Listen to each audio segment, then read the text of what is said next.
Hello friends, কেমন আছো তোমরা সবাই? আশা করছি ভালোই আছো। চঞ্চলা রান্নাঘরে সবাইকে স্বাগত।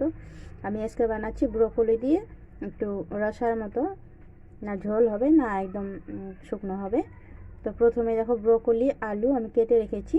এখন কড়াতে পরিমাণ মতো তেল দিয়ে ব্রোকলিকে একটু ভাজা ভাজা করে নেব। একদম খুব ভাজবো না, হালকা মতন ভেজে নিচ্ছি।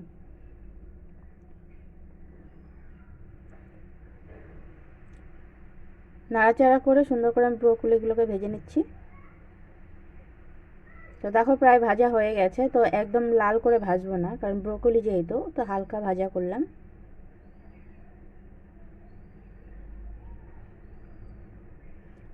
এখন ব্রোকলিগুলোকে নামিয়ে নিচ্ছি। ওই কড়াতেই দিয়ে দিলাম অল্প পরিমাণে তেল। তেল দিয়ে এখন দিয়ে দেবো গোটা জিরে ফোড়ন।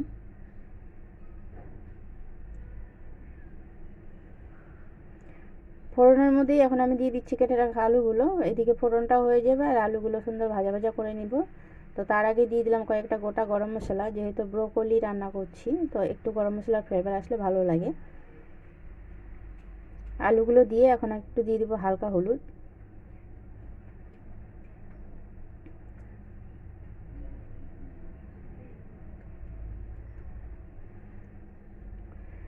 হলুদ দিয়ে সুন্দর করে আমি আলুগুলোকে ভাজা ভাজা করে নিচ্ছি। যেহেতু নতুন আলু, অত কড়া করে ভাজতে হবে না, একটু হালকা লাল লাল হওয়ার মতোই ভেজে নিচ্ছি। তো আলুগুলো দেখো প্রায় ভাজা হয়ে গেছে।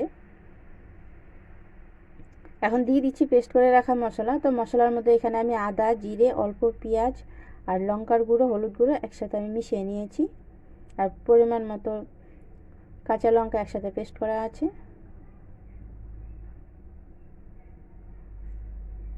দিয়ে দিব সামান্য পরিমাণ জল, মশলাটা কষানোর জন্য অল্প জল দিয়ে দিচ্ছি।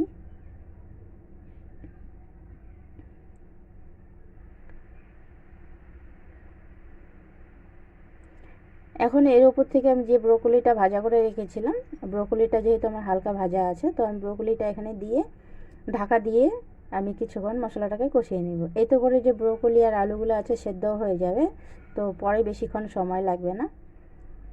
বেশ কিছুক্ষণ আমি ঢাকা দিয়ে রেখেছিলাম। দেখো মশলাটা সুন্দর কষানো হয়ে গেছে। এখন আলু আর ব্রোকলির সাথে মশলাটা সুন্দর করে মিশিয়ে নেব।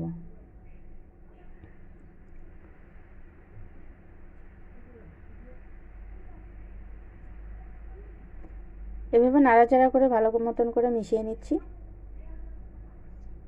এখন দিয়ে দিব জল।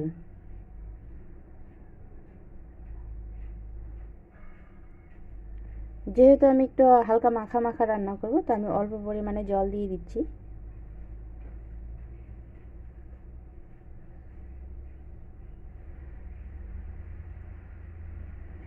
জল দিয়ে আমি ঢাকা দিয়ে রেখে দেবো আরও কিছুক্ষণের জন্য। তো আমি এখানে একটা জিনিস দিতে ভুলে গিয়েছি, তো সেটা কি জিনিস দিতে ভুলে গেছি একটু তোমরা দেখে বলো। সবজিটা একদমই রেডি হয়ে গেছে। তো এখন নামিয়ে নেব, যেহেতু আলু আছে তো আর একটু ঝোলটা টেনে নেবে। এখন আমি সবজিটাকে নামিয়ে নিচ্ছি।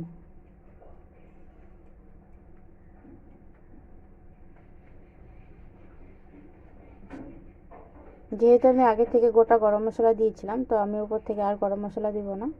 এখন সবজিটা আমি নামিয়ে নিয়েছি। কেমন হয়েছে তোমরা অবশ্যই বলবে।